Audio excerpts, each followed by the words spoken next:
This is the F20 mask. I'm going to show you how to put your headgear on so you can get started. So the easiest way to do this is to lay it out where you have the magnets on the bottom. And you also have magnets on your mask on the bottom. So they're blue. So just remember blue to blue. And just pop those magnets on and let them connect.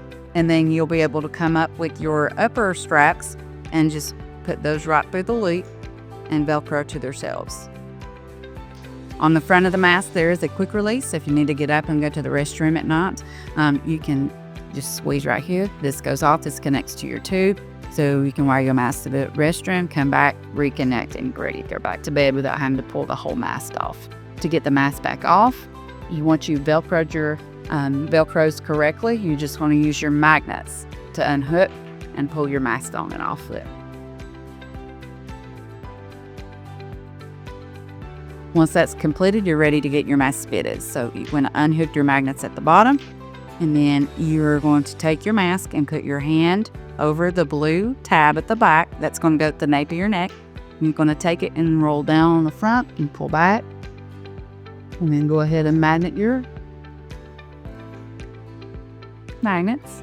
And then you're going to make adjustments on your straps and tighten those up. These masks do not need to be super tight.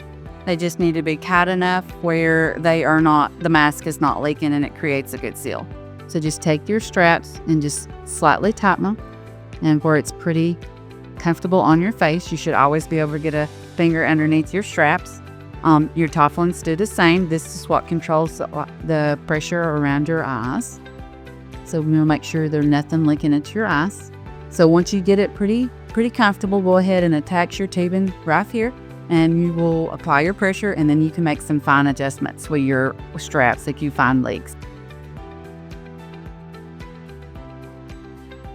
To figure out if you're having leaks or not, just take your fingers and just run them around where your mask touches your face and feel for leaks. You will feel some air coming out of the front of the mask right here. That's your exhalation. That lets the CO2 that you're breathing out of the mask.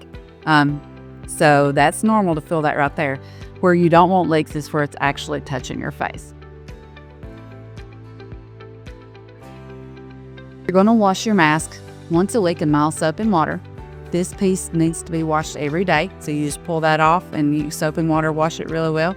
If you do not want to use soap and water every day, you can use anything that's non-alcoholic type wipes, such as our CPAP mask wipes we sell. You can use those as well. This just pops right back in, and you're good to go.